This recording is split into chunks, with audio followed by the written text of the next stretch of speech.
makan sehatnya belajar. Alhamdulillah kalian sudah menuliskan kesepakatan dan keyakinan kelas bahwa di sini kita tarik kesimpulan hampir semuanya itu berupa larangan. Ya, ada larangan, ada himbauan, dan juga perilaku-perilaku yang memang tidak boleh kita lakukan di kelas ataupun di sekolah.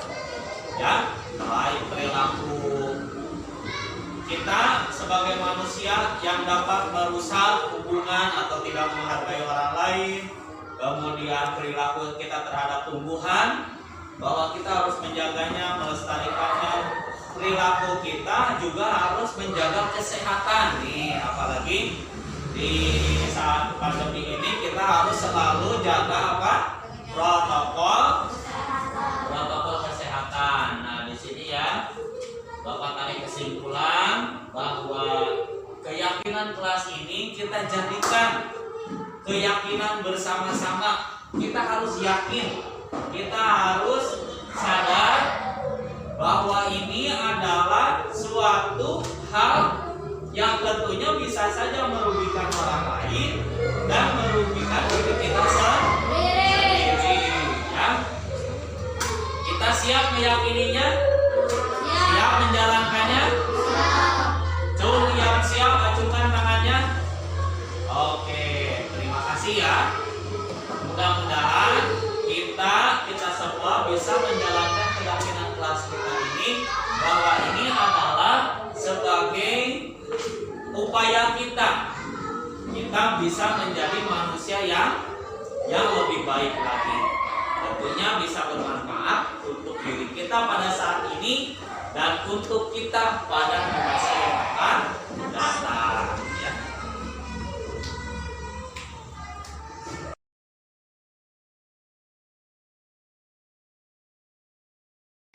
Pakai masker atuh.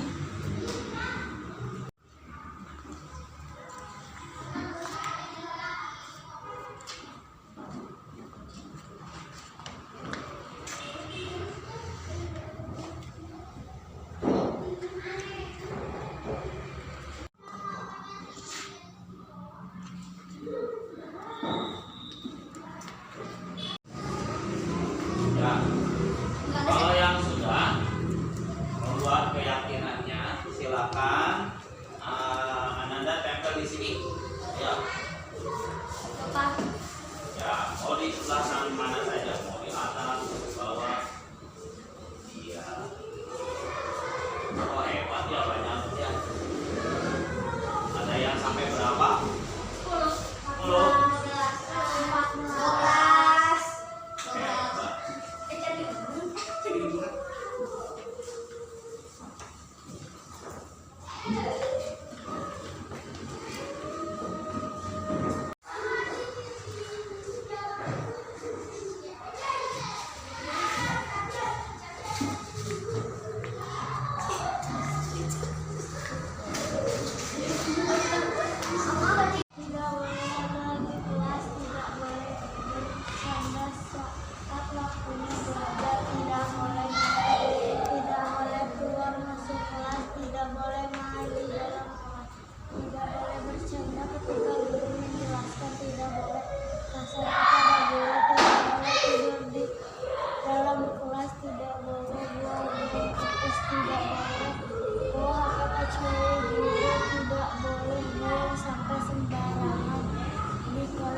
Tidak boleh makan sehatnya belajar.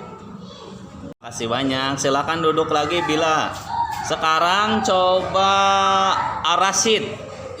Yang Arasid silahkan sini bacakan ke depan. Iya. Mana punya Arasid? Ya, silakan dibacakan.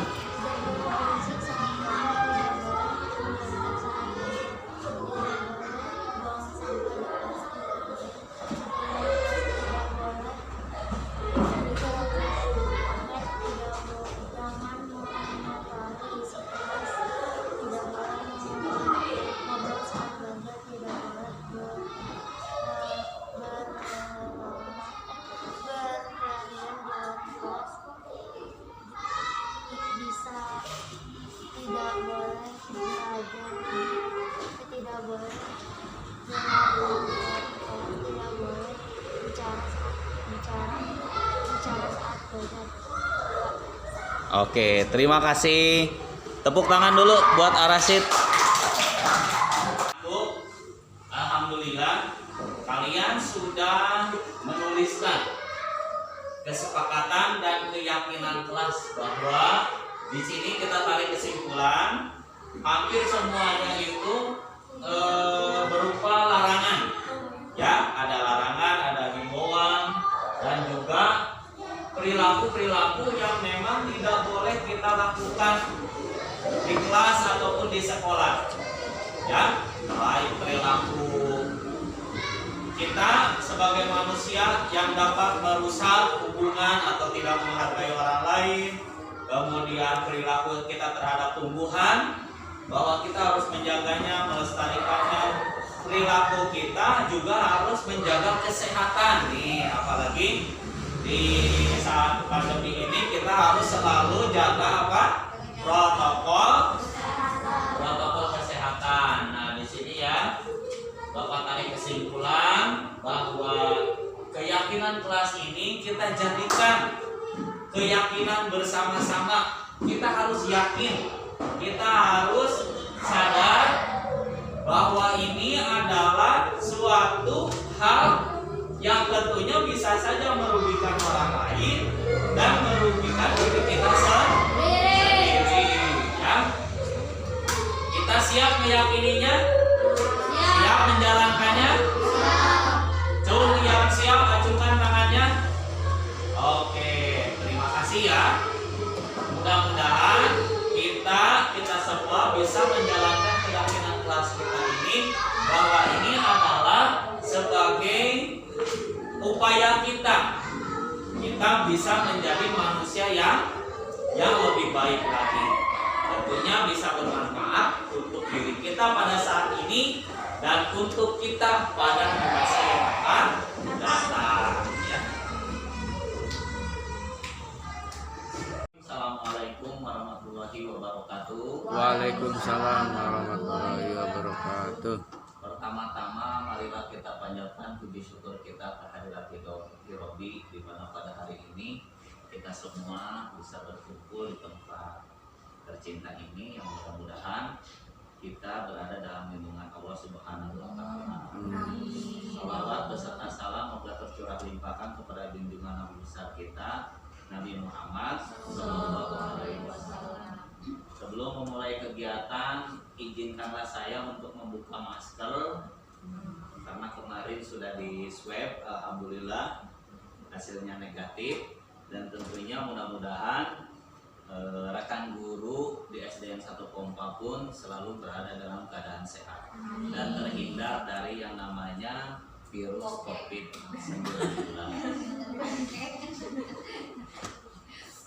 Izinkan saya untuk berdiri kepada guru.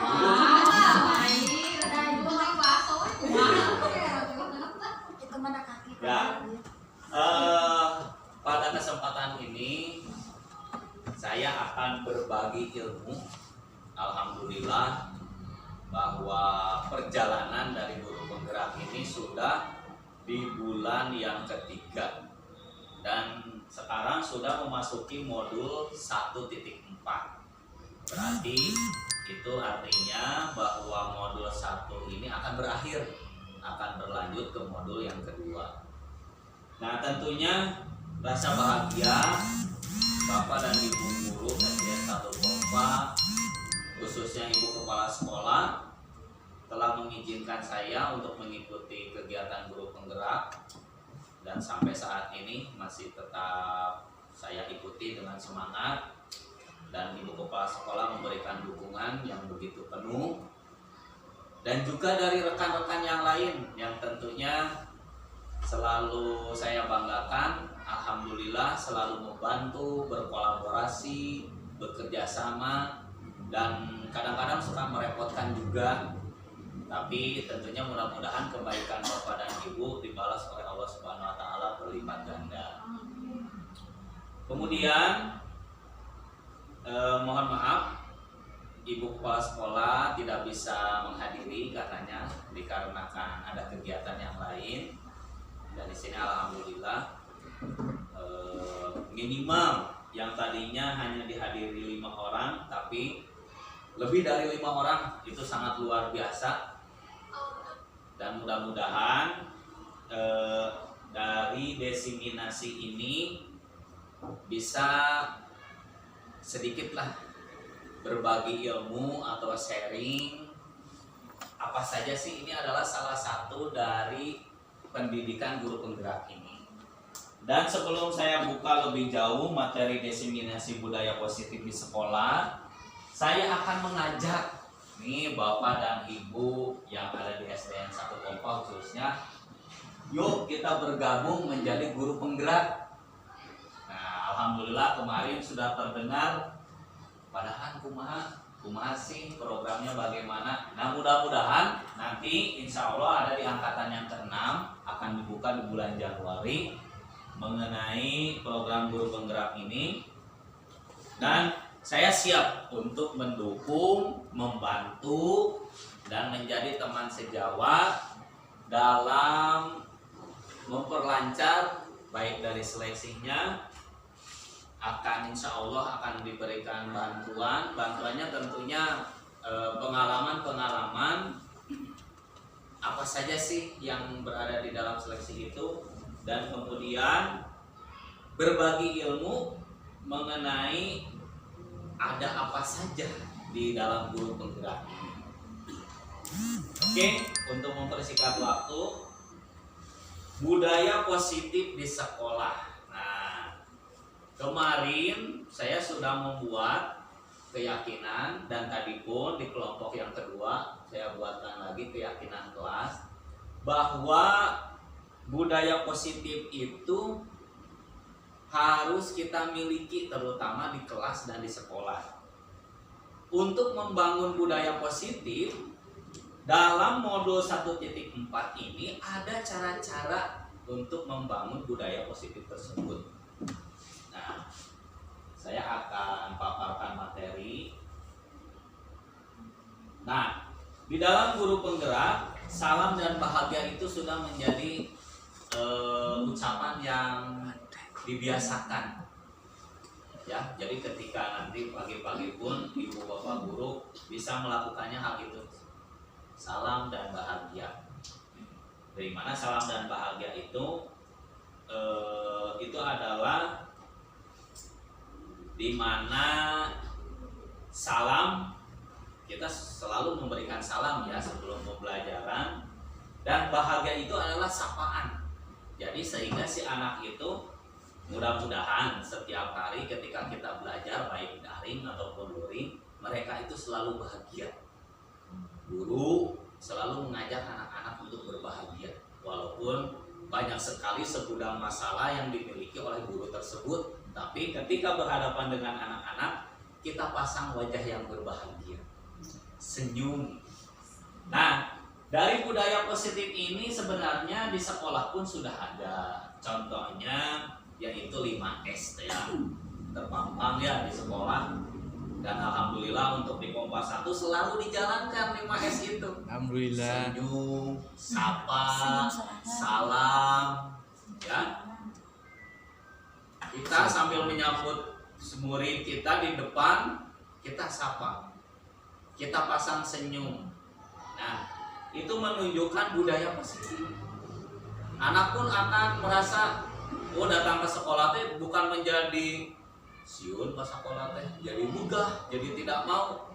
Tapi kalau gurunya ramah, pasang wajah senyuman, menyapanya dengan baik, maka murid pun akan semangat. Ih, gurunya baik, ih ibu mah baik deh, ih bapak mah bagus, tidak takut.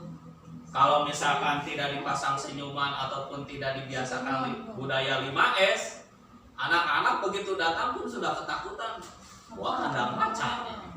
Nah, selanjutnya, nah ini komitmen ketika kegiatan. Kalau misalkan ketika luring ataupun daring, tentunya jika ingin bertanya silahkan. Nanti ada sesi tanya jawabnya ya.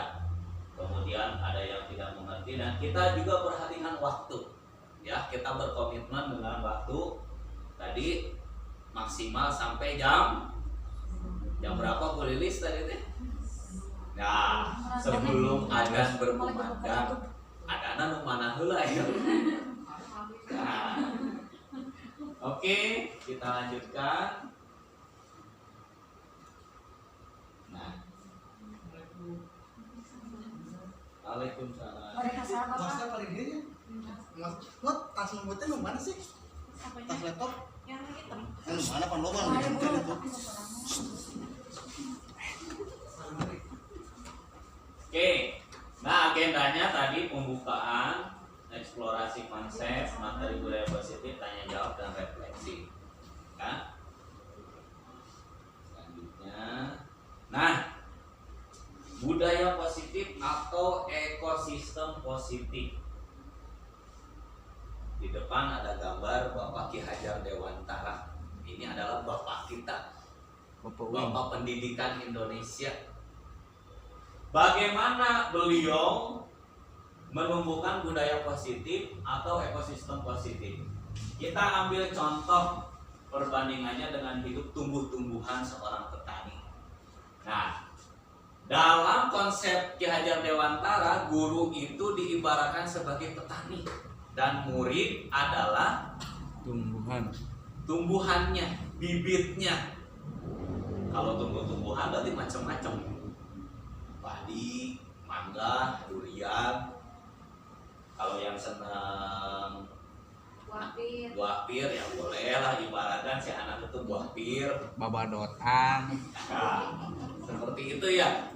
Kemudian dalam hakikatnya sama kewajibannya dengan seorang pendidik yang menanam padi misalnya hanya dapat menuntun tumbuhnya padi, di mana si guru itu bisa memperbaiki kondisi tanahnya. Nah, kalau Pak Wahyu pasti lebih tahu lah dengan tumbuh-tumbuhan tuh, karena sering bertani.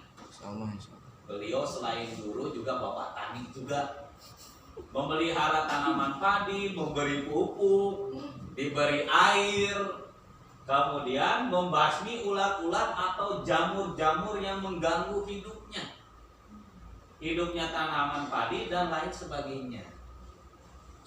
Dalam bukunya Ki Hajar Dewantara Lampiran 1 Dasar-dasar Pendidikan. Ya. Nah, itulah konsep Ki Hajar Dewantara, ibarat kita ini sebagai petani dan murid adalah benihnya. Selanjutnya, nah di sini ada apa saja? Ada 6 materi yang akan kita bahas. Satu adalah perubahan paradigma stimulus respon, lawan teori kontrol. Kedua, arti disiplin dan 3 motivasi perilaku manusia. Ketiga, keyakinan kelas, hukuman dan penghargaan. Keempat, kebutuhan dasar manusia. 5, posisi kontrol, dan 6, segitiga restitusi. Ya, ada apa saja? Pasti akan bertanya-tanya. Oke. Nah, yang pertama adalah perubahan paradigma teori kontrol atau ilusi kontrol. 1, ilusi guru mengontrol muridnya. Yang kedua, ilusi bahwa kritik dan membuat orang merasa bersalah dapat menguatkan karakter. Ya. Nah, di kelas pasti rekan-rekan juga mengontrol muridnya, Ya, Pak. mengawasinya, ya, diawasi. Oh, si Abdul yuk kumaha, si Sansan, si Rohmat, misalkan Burhan. si Burhan tanya Pak Wahyu kumaha.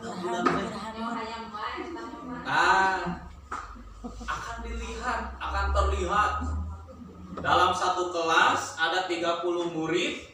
Pasti mempunyai perbedaan yang berbeda-beda. Nah, di sini guru berposisi sebagai kontrolnya.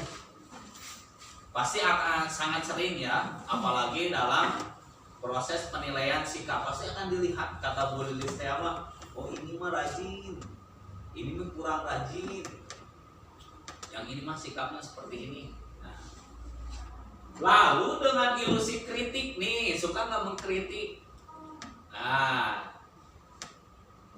terutama kepada anak-anak yang mempunyai kelakuan yang kurang baik di kelas ya. Dalam artian kurang baik itu yang nakal menurut kita. Tapi mungkin saja sebenarnya dari nakal itu si anak itu mempunyai potensi.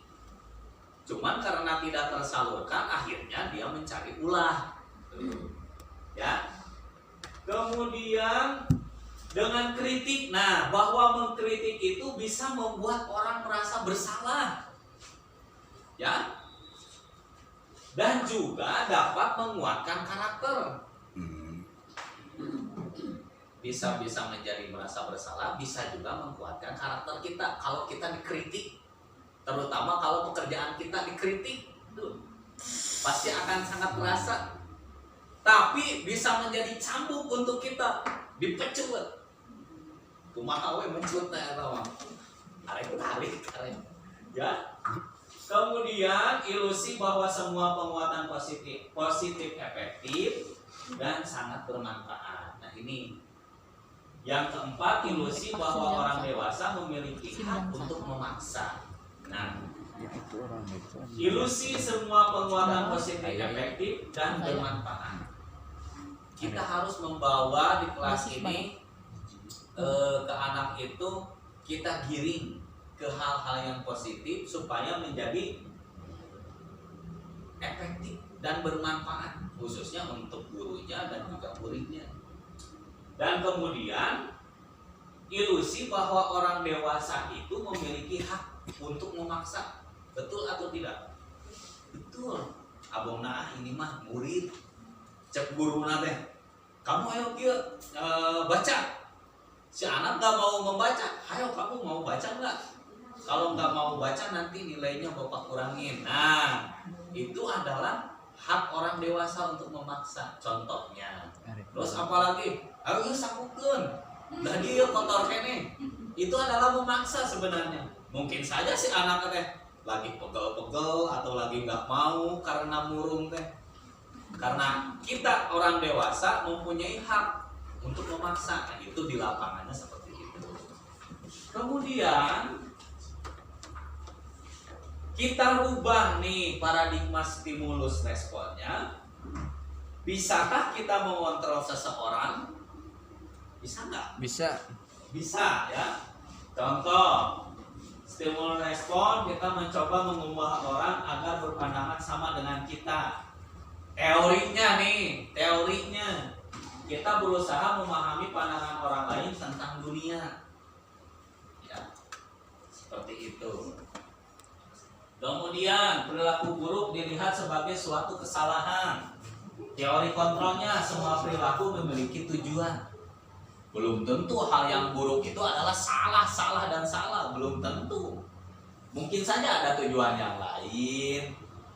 Ya, orang lain bisa mengontrol saya, dan hanya Anda yang bisa mengontrol diri Anda sendiri. Saya bisa mengontrol orang lain, Anda tidak bisa sebenarnya mengontrol orang lain. Karena hati itu mempunyai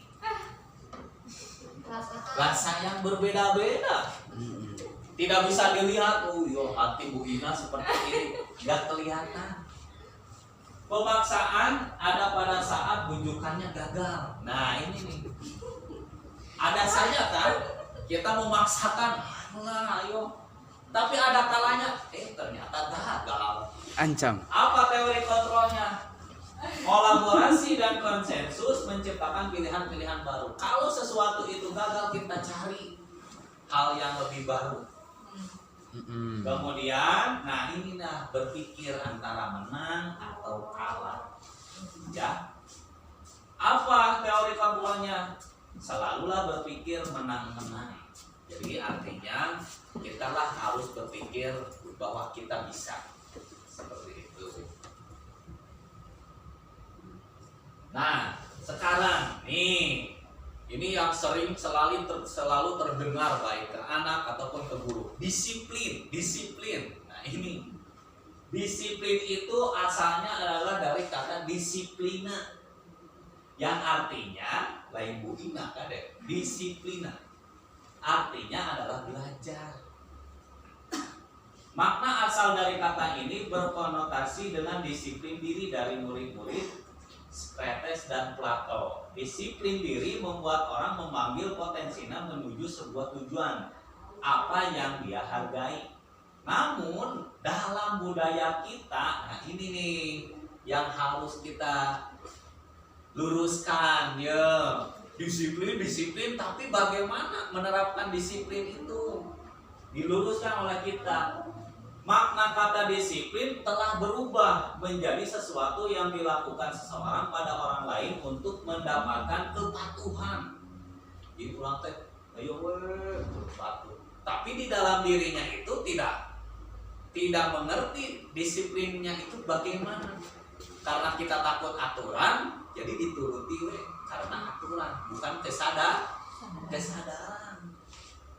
Kecenderungan umum adalah menghubungkan kata disiplin dengan ketidaknyamanan, bukan dengan apa yang kita hargai atau pencapaian suatu tujuan mulia. Nah ini kita harus luruskan. Dalam penerapannya cuma bisa sekaligus, tidak bisa. Ya, karena harus dibiasakan menjadilah budaya positif nantinya. Nah, manusia mempunyai motivasi. Nih, teori motivasi perilaku manusia, satu adalah motivasi eksternal. Eksternal teh dari luar. Harus nggak kita punya motivasi dari luar? Harus. Nah, begitu. Kau coba kalau Bu Erma sendirian saja, tidak ada motivasi, tidak ada yang mengajak, bagaimana nanti rasanya? Kesepian. Sedih. Nah, apa motivasi eksternalnya? Apa yang akan terjadi apabila saya tidak melakukannya? Mendisiplin teamat. Mungkin kita akan diberikan sanksi, akan merasa malu juga. Orang lain mesti ulah, orang lain harus mengumpulkan orang acan. Nah itu akan menjadi beban moral pada dirinya sendiri, itu kan yang dirasakan. Pribadi saya pun seperti itu. Motivasi eksternal itu juga apa yang akan saya dapatkan apabila saya melakukannya. Nah tadi Bu Bino sudah mempersiapkan perangkat, hebat. Masih manfaatnya amannya, laporannya selesai, administrasinya bagus. Terus motivasi internal, tujuan disiplin positif. Apa? Untuk menghargai diri sendiri, menjadi insan sesuai harapan kita. Saya akan menjadi orang yang seperti apa bila saya melakukannya. Kalau kita disiplin, pasti kita akan menjadi apa? Tujuannya. Oke.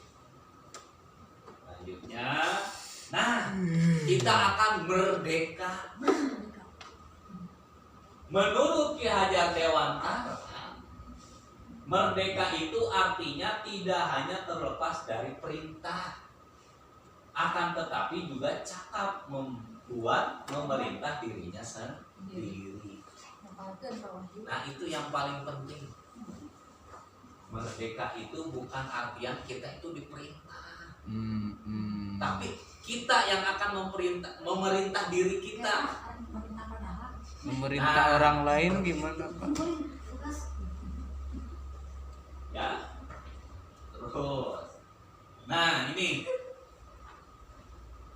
budaya positif itu munculnya dari mana? Nah untuk di kelas, khususnya kelas 4A, untuk memunculkan budaya positif di sekolah melalui tahapan-tahapan. Dimulai dari peraturan kelas dulu, yaitu dengan membuat keyakinan kelas. Jadi si anak itu ditanya, kamu sering gak membuat kesalahan di kelas? Mereka menjawab sering, apalagi kalau nggak ada bapak katanya. Oh begitu. Apa kesalahannya? Coba sekarang kamu tulis. Ditulis sama anak teh. saya suka nyontek, saya suka ngobrol, saya suka lari-larian, saya suka ngejahilin. Ditulis sama si anak itu di apa ini namanya, note stick ya, atau stick note. Ditulis. Mereka jujur, yang namanya anak tidak bisa berbohong ya. Mereka itu selalu jujur, tidak malu mengatakan aku suka nyontek. Ditulis, menyadari kesalahannya sendiri. Nah, sehingga dibuatkanlah aturan. Oh, berarti kalau yang dilakukan itu adalah hal yang salah, sekarang kita rubah jadi hal yang baik. Gimana? Kita tambahkan katanya yang tadi, saya suka nyontek. Tambahkan katanya, saya tidak akan nyontek. Saya tidak akan bercanda ketika belajar. Saya tidak akan main-main ketika belajar. Saya akan datang tepat waktu. Nah, kemudian jadilah keyakinan kelas. Setelah menjadi keyakinan kelas, otomatis kan nanti ketika naik kelas, keyakinan itu akan terbawa terus sampai dia dewasa. Dari kesalahan dianya sendiri itu disadari oleh dirinya sendiri, tanpa harus si guru itu dengan suruhan dulu. Biasanya kan kita, gunawan kamu keberangan. Nah, itu mah suruhan dulu. Kita ajak sadari dulu. Mereka menyadari kesalahannya sendiri yang dia buat. Setelah menjadi keyakinan kelas, jadilah lingkungan yang positif. Naik ke kelas 5 nanti insya Allah akan terbawa kebiasaan itu. Naik ke kelas 6, naik ke SMP, SMA, sampai kuliah, sampai dewasa pun hal itu mungkin akan tertanam. Apalagi kalau di usia SD sekarang ini sebagai dasarnya. Setelah menjadi lingkungan positif, jadilah budaya positif. Nah, ini yang diharapkan dari tujuan modul ini. Mudah-mudahan bisa menjadi budaya positif. Kalau sudah membudaya, berarti akan menjadi karakter yang dimiliki oleh seseorang, bahkan oleh bangsa kita. Ya. Nah, ini nih. Keyakinan kelas, hukuman, dan penghargaan. Mengapa tidak peraturan saja? Kenapa harus keyakinan kelas? Nah, tadi ya kita mengajaknya, contohnya, jadi si anak itu menyadari dulu, tidak langsung jadi aturan nih. Walaupun di kelas sudah terpampang ya, ada aturan-aturan aturan sekolah. Datang ke sekolah sebelum 15 menit, pakai seragam. Tidak boleh membawa benda berbahaya seperti itu sudah ada aturan, langsung dari aturan. Tapi ternyata ada saja anak yang melanggar. Nah, walaupun dia sudah tahu itu tuh ada aturannya, tapi tetap aja ada yang melanggar. Contohnya nih, mengapa kita memiliki peraturan harus menggunakan helm bila mengendarai kendaraan roda 2? Kalau hanya aturan saja, ada kan yang tidak pakai helm ketika menggunakan motor. Tapi kalau si pembawa motor itu menyadari bahwa ternyata menggunakan helm itu untuk keselamatan, dan bukan hanya asal dipakai saja supaya tidak ditilang. Nah, ini nih, kebudayaan di kita justru gitu. Wah, ada polisi, razia, ayo pakai. Nah, itu sudah jadi budaya nggak? Budaya. Nah, itu kita hilangkan. Tapi tidak menyadari bahwa pakai helm itu untuk keselamatan. Nah, contoh kecilnya. Kemudian, mengapa kita memiliki peraturan 3M? Bos ayeuna protokol kesehatan. Kalau yang sudah merasakan sakit pasti akan patuh.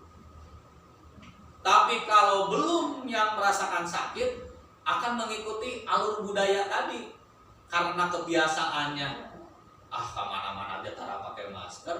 Tapi kalau dia disadarkan bahwa 3M itu adalah untuk menghindari virus COVID-19, insya Allah tanpa disuruh, tanpa diperintah, dia akan pakai sendiri. Mengapa kita memiliki peraturan harus datang tepat waktu pada saat mengikuti pelatihan contohnya. Jadi tidak berarah ke aturan, keyakinan dulu. Yakin nggak kita akan datang tepat waktu? Yakin nggak kita pakai masker?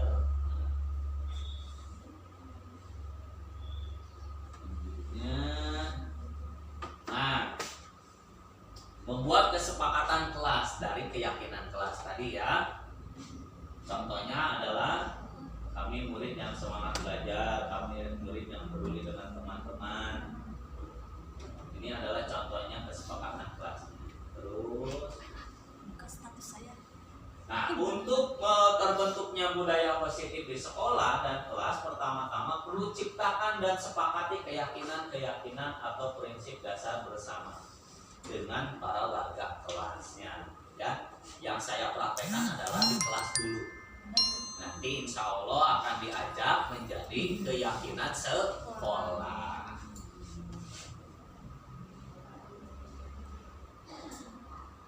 Prosedurnya, pembentukan keyakinan kelas nanti mempersilahkan murid di kelas untuk bercurah pendapat tentang aturan yang perlu disepakati, mencatat semua masukan-masukan di papan tulis atau di kertas. Nah, menggunakan itu ya stick note tadi. Susunlah keyakinan kelas sesuai prosedur pembentukan keyakinan kelas. Kemudian gantilah kalimat yang bentuk negatif menjadi positif. Gitu ya. Tinjau kembali daftar surat pendapat yang sudah dicatat. Anda mungkin akan mendapati bahwa pernyataan yang tertulis di sana masih banyak berupa peraturan-peraturan pasti. Seperti tadi contohnya ya, anak saya di kelas 4A, saya suka ini, saya tidak boleh. Nah, itu banyaknya ke arah aturan. Kemudian ini contohnya peraturannya, selalu kembalikan buku tempatnya. Dilarang mengganggu orang lain. Hadir di sekolah 15 menit sebelum pembelajaran dimulai. Keyakinan kelasnya yang dituju apa? Nah, itu.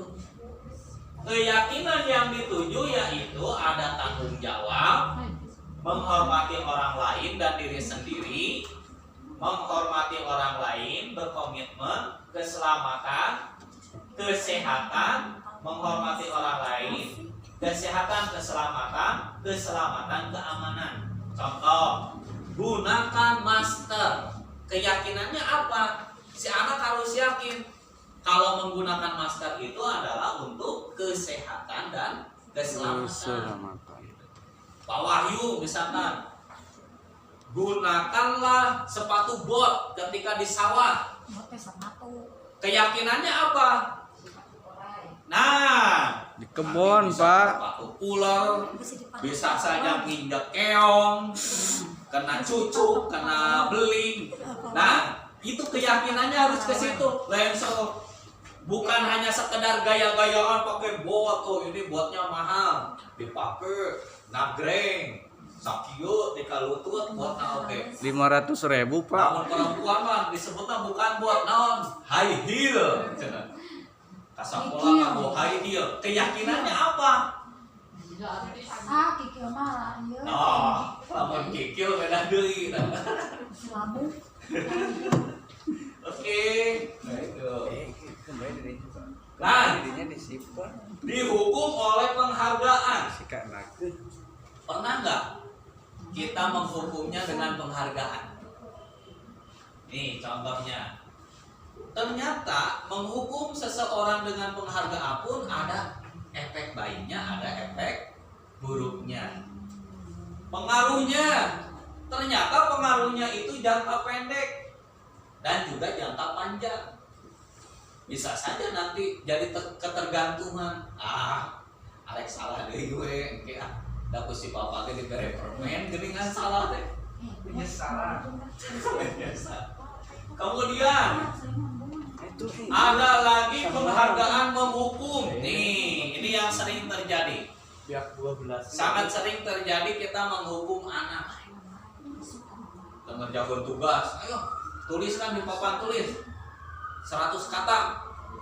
Itu hukuman. Datang terlambat, push up. Saya pun pernah seperti itu. Ya, karena sudah budaya mungkin jadi turun temurun. Tapi sekarang insya Allah ternyata guru saya sendiri banyak membuat kesalahan ternyata. Ya. Kemudian penghargaan tidak efektif, penghargaan merusak hubungan. Nah ini nih, coba hukuman atau sanksi atau konsekuensi. Mencatat 100 kali di dalam buku kalimat. Saya tidak akan terlambat. Hukuman atau sanksi? Oke, kita kunci ya.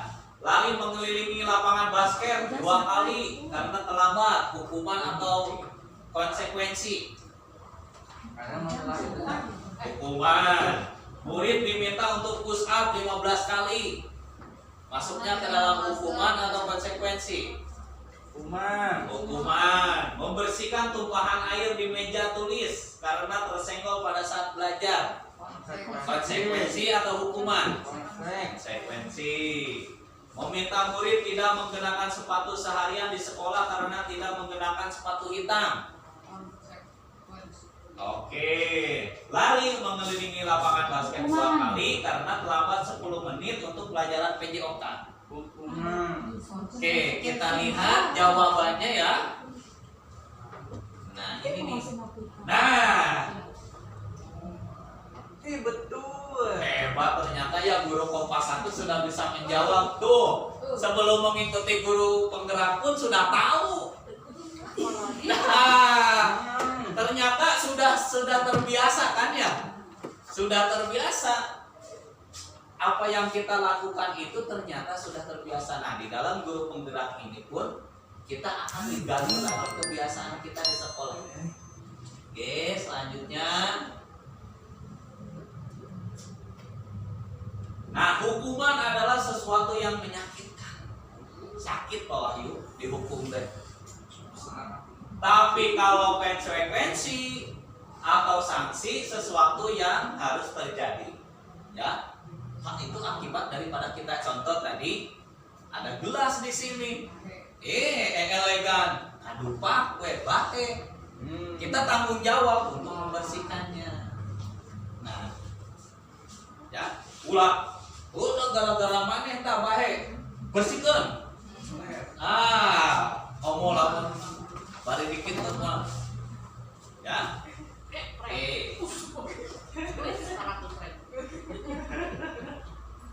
Karena hukuman itu bisa saja nih, contoh ya, anak akan menyembunyikan kesalahan, akan merasa bersalah, akan merasa dipermalukan dan merasa tidak dihargai. Nah ini akan menjadi psikologis pada dirinya, merasa tidak dihargai. Tak enak. Ketika dipermalukan bener-bener itu teh akan teringat buat saya misalkan ketika SD teh tuh bisa kakalian, aduh ripuh kata apa bener ripuh bisa dulu, tapi sekarang mah guru-gurunya baik.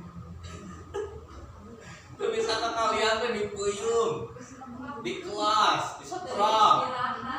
Ya Allah, jurik oke tadi diganggukeun, pokoknya mah kudu bisa. Ya. Terus ini ya bisa dilihat 5 posisi kontrol. Guru mempunyai 5 posisi kontrol. Kita ada di posisi yang mana? 5 posisi kontrol guru ada di posisi yang mana? Ada sebagai penghukum, kita guru ada yang sebagai penghukum. Ada juga yang membuat orang merasa bersalah. Ada juga guru itu menjadi teman. Ya. Kemudian ada posisi guru adalah sebagai pemantau. Dan ada posisi guru sebagai manajer. Nih, bisa dilihat ya. Kalau penghukum guru akan berbuat bagaimana? Petunjuk teh. Terus merasa orang bersalah diceramahan. Nah, itu ya. Kemudian Anda posisi menjadi teman, membuat alas-alasan. Kemudian anak mas kemang, misal ayah di kelas teh, budak teh bagel, kan kesabab bagel orang tua teh. Nah itu ada guru sebagai posisi pemantau, dilihat, diukur. Nah, ada guru sebagai manajer. Nah inilah posisi yang paling baik sebenarnya sebagai manajer. Jadi apa? Menguatkan, dikuatkan. Ya seperti video yang saya bagikan ketika demonstrasi kontekstual bahwa guru harus sebagai posisi manajer. Ya, atur nuhun. Nah, bergerak antara peraturan pemantau, kemudian nilai-nilai manajer dan perbaikannya, memperbaikinya. Ya, kalau kamu tidak, saya akan. Nah, apa kamu yakin bagaimana memperbaiki masalah ini, Ustaz ya? Jadi kita ketika ada anak yang menumpahkan air di meja tulis, kita jangan langsung, ayo kamu bersihkan. Tidak, mungkin saja si anak itu tidak sengaja. Ya nak, tuh jadi tumpah ya. Kalau tumpah kita harus ngapain? Yuk kita bersihkan yuk. Nah, kita aja seperti itu. Terus. Nah, nada dan suara pun berpengaruh ternyata. Akan berpengaruh pada pesan yang disampaikan. Nah, kata-kata 10%. Nada suara 35%. Bahasa verbal 55%. Yes.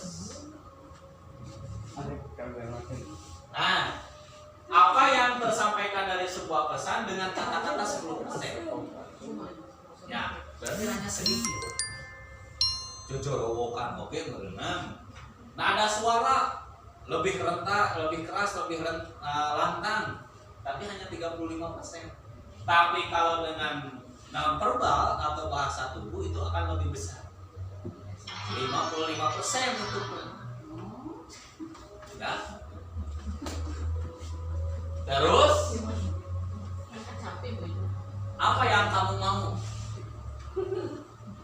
Bu Lilis, apa yang kamu mau? Tertawa bebas. Tertawa bebas. Bu Novi, Pak Wahyu, apa yang ayang mau? Ayang kamu mau? Bahagia. Bahagia. Nah,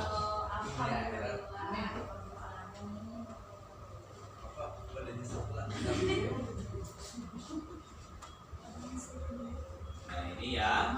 Nah, tugasnya mari kita bersama-sama pada hitungan ketiga memperhatikan nada suara kelima posisi kotor dengan pasangan Anda. Nah, ini ya ketika pelatihan ini Mbak, menghukum bagaimana, membuat orang lain bersalah bagaimana, dengan teman sebagai manajer ya. Nah sekarang apa yang sedang kamu kerjakan?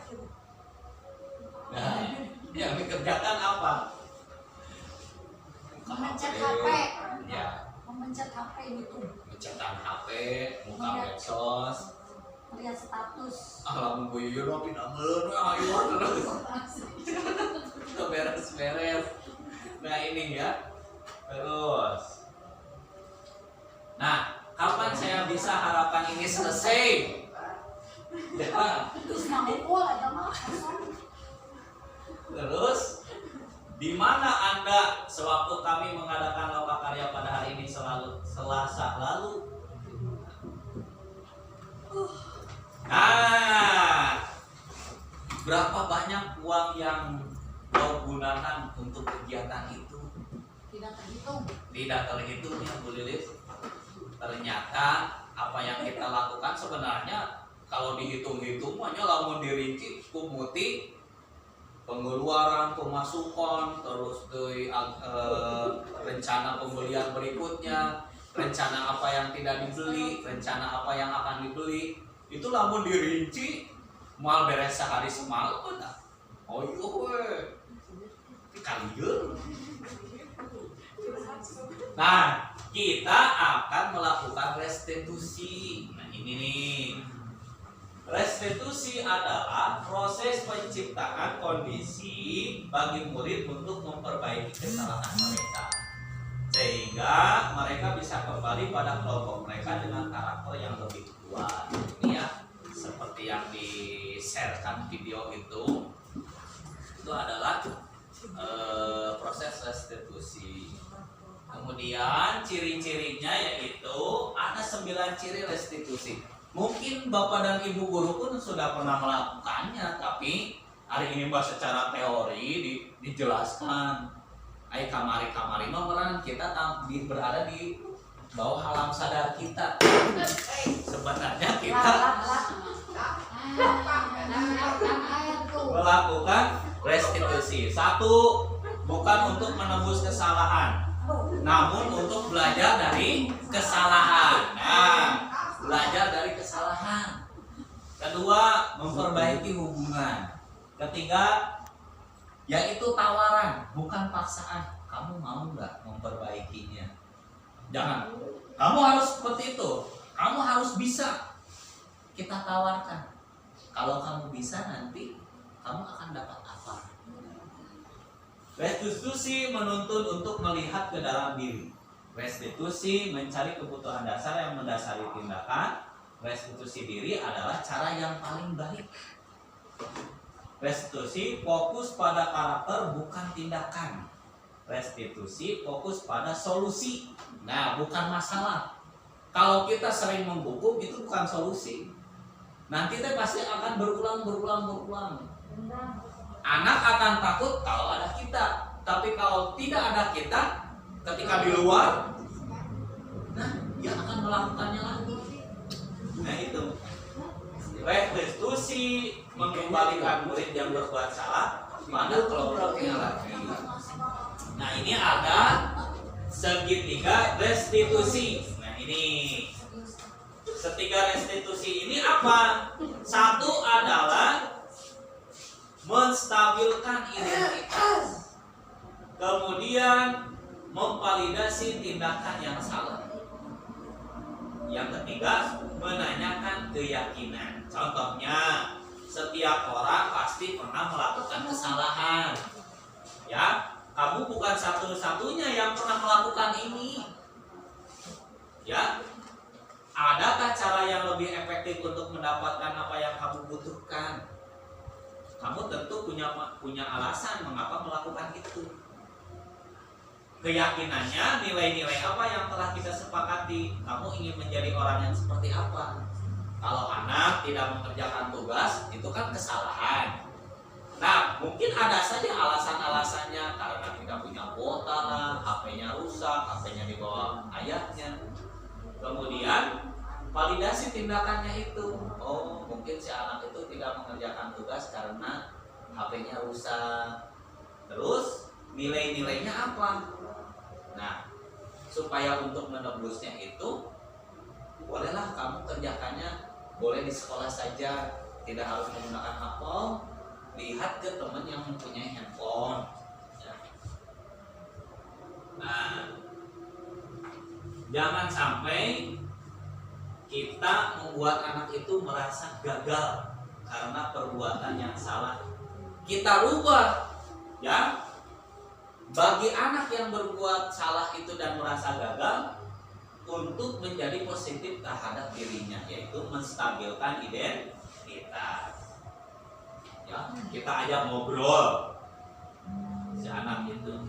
Terus validasi tindakan yang salahnya itu bagaimana? Kita bantu dengan apa nih?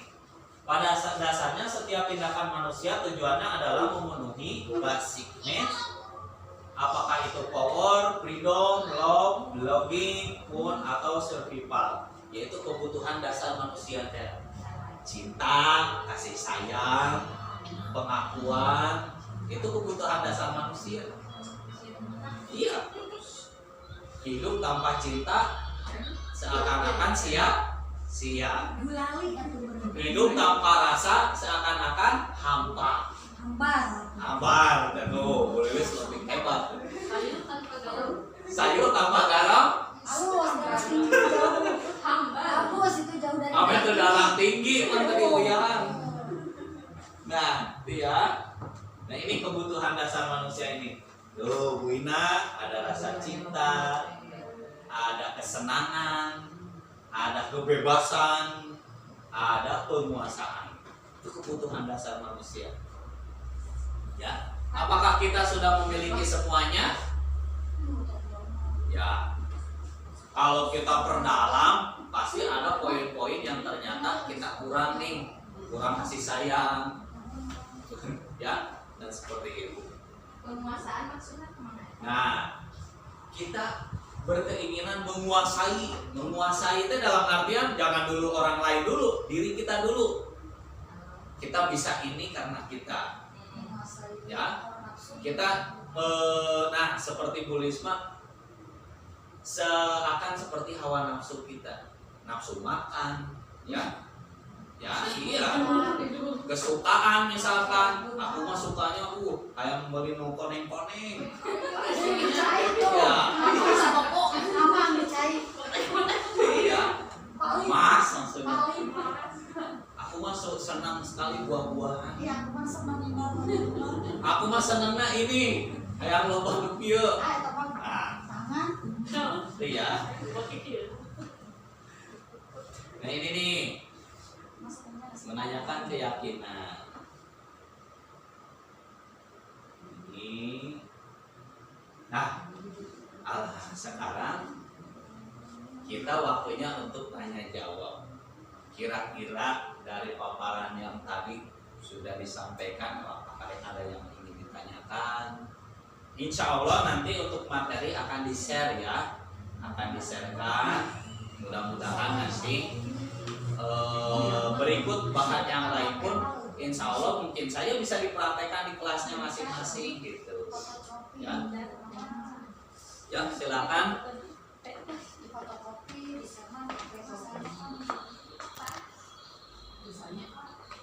Boleh Bu Nuti, Bu Muti silakan kalau mau bertanya.